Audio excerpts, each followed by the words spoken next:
해직 교사를 부당하게 특별 채용한 혐의로 기소된 조희연 서울시 교육감에게 유죄가 확정됐습니다.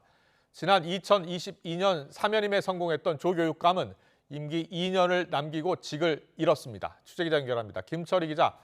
네, 김철입니다. 네, 선고 내용 자세히 설명해 주시죠. 네, 대법원은 오늘 직권남용 혐의 등으로 기소된 조 교육감에게 징역 1년 6개월에 집행유예 2년을 선고한 원심을 확정했습니다. 대법원은 원심이 필요한 심리를 다하지 않거나 법리를 오해하고 판단을 빠뜨리는 등의 잘못을 저지르지 않았다고 설명했습니다. 이로써 지난 2014년 교육감 선거에서 보수 성향 고승덕 후보를 꺾고 처음 당선된 뒤 첫 3선 교육감 자리에도 올랐던 조 교육감은 임기 2년을 남겨두고 불명예 퇴진하게 됐습니다. 판결 이후 조 교육감은 법원의 결정을 존중한다면서도 해직교사 복귀 결정을 내렸던 것에 후회는 없다고 밝혔습니다.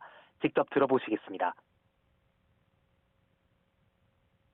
당시 결정에 대해서는 지금도 후회가 없습니다.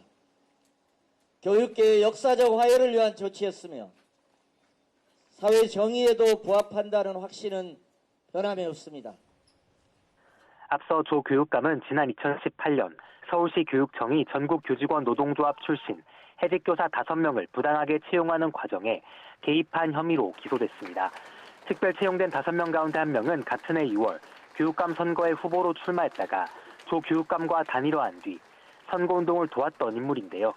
당시 조 교육감이 전교조 요구에 따라 5명을 채용하기로 내정한 뒤 절차를 진행하도록 담당자에게 지시했고 부 교육감 등이 공개 경쟁 원칙에 어긋난다고 반대했지만 채용을 강행했다는 게 고위공직자 범죄수사처 수사 결과였습니다. 이에 대해 조 교육감은 해직교사 복직은 사회적 화합과 통합을 위한 적극적 행정이었고 절차도 충실하게 진행했다고 반박해왔지만 1심과 2심 모두 혐의를 유죄로 인정했습니다.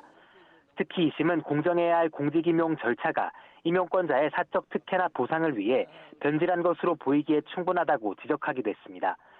이번 사건은 2021년 1월 출범한 공수처가 직접 수사한 첫 사례이자 공수처 수사를 통해 유죄가 확정된 첫 사례이기도 합니다.